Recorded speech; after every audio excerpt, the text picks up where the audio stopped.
You're listening to Jonesy's Jukebox on KLOS. It's 7 minutes after 12 bells. It was 67 when I pulled in to the parking lot, so my truck said. Nice and overcast again. Looks like that's the norm for a little while. Not complaining. My guest is Kerri Kasem. Hello. Hi. How are you? I'm great. Yeah? I am. I'm here with you. How could you not be great? I'm sitting next to a Sex Pistol.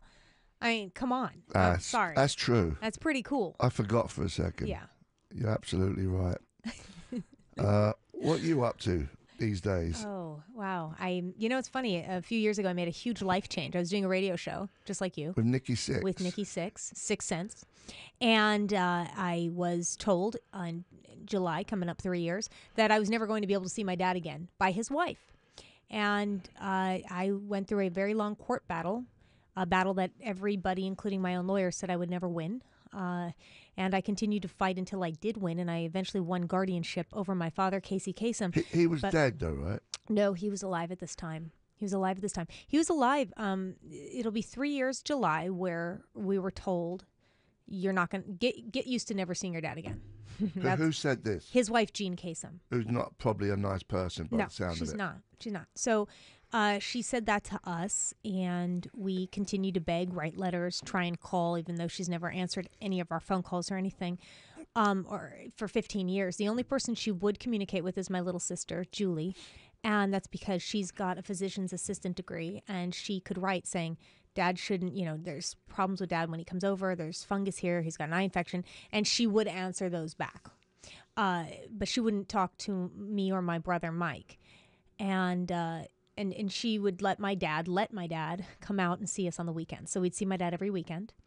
And I did work for him for many years, so I saw him every day. And we were never estranged. We talked to my dad every single day on the phone. He would always call us, each one of us, every single day. That's how my dad was. And then he started to lose his voice, and they thought it was Parkinson's. But it wasn't. It was Lewy body dementia. And he was diagnosed in 2007.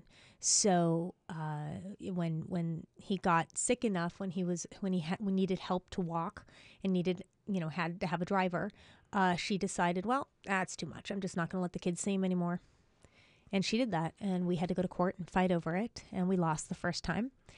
And my sister and brother said, you know what, we're going to take these 20-minute visits once a month with a guard in the room where we can't bring a phone in, we can't bring a computer in, we can't let him talk to anybody on the phone. We will be there, and the guard can write down everything we say and do. They can record it. And I said, I'm not signing anything like this because my dad is not an inmate in a jail and I am not a criminal. I will not sign anything like this.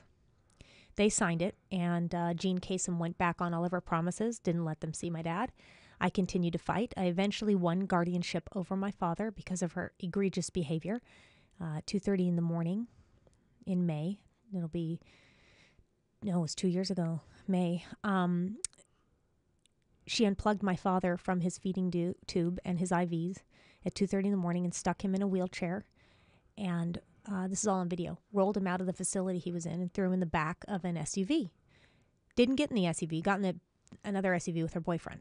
And this was all because we got in to see my dad, because there's a federal law stating, and this is all over the country, so if anybody's having trouble seeing their mom or dad, or anybody in a facility, so if you're in a residential facility, a care facility, old folks home, any kind of facility that's not a residential home, and somebody has stated that they want to see you, that facility has to let those people in. Yeah. They have to. It's a federal law. Most facilities don't know that. Most people don't know that. Thank you, Pat McGinnis and CanR, for getting that law through. When did that law get passed? Very long time ago. Years ago. This is a long time ago. Is she a lot younger? This Pat McGinnis? No, the woman who's. Oh, she just turned 60. She might be 61 now. How old would your dad have been? 84. So it seems like a norm for blokes who get these young birds, these young kind of gold digger types. Is that safe to say? Or you don't want to say that? No, I say that it does happen. And I say that there are people that will go after men that have money. But not all young women. No, I know. But it seems bad. like these older guys, I know at least 4 who have these young birds who they're younger, birds, and their siblings are all moaning like you are because these women try to take over, Yeah. and these older dudes, they let them do it.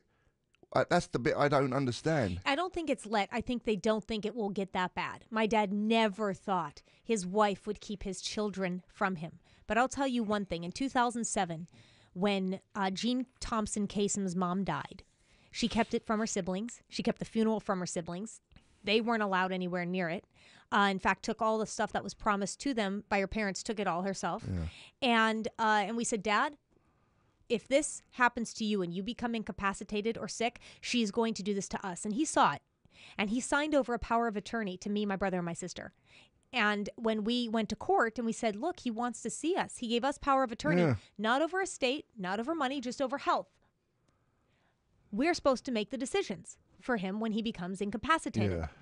So we gave that to the court. And we knew that Jean Thompson Kasem would then say, this is fraudulent. They're liars. Casey would have never signed this to them.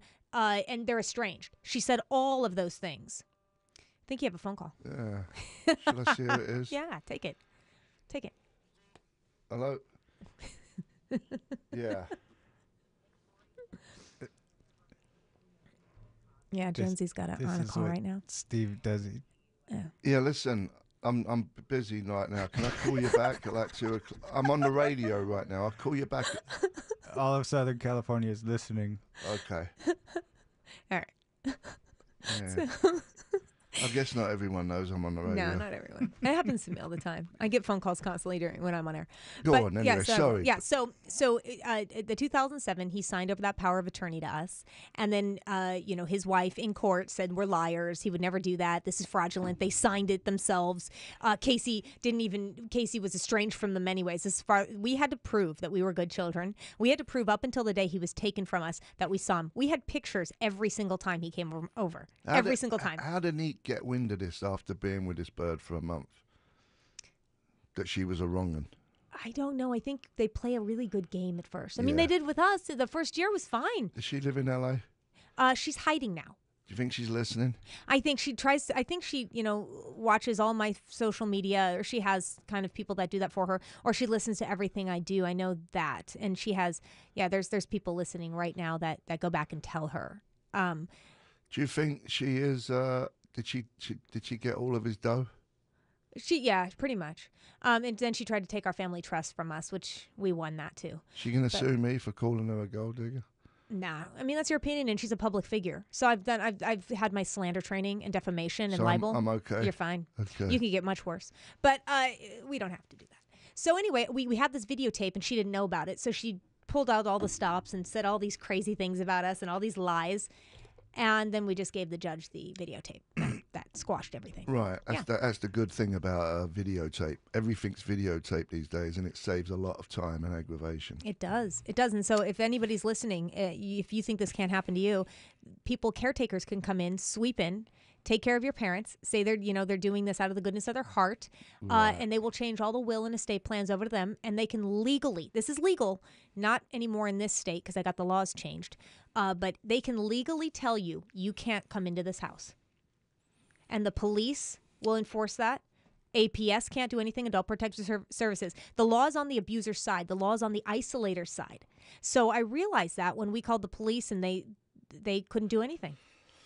Now they have to. Now you can go to a court and ask the judge for visitation. Yeah. Well, let's talk about it a bit more. Let's play some music. We're going to play some Nathan Radcliffe and the Night Sweats. Am I saying it wrong, Shovel?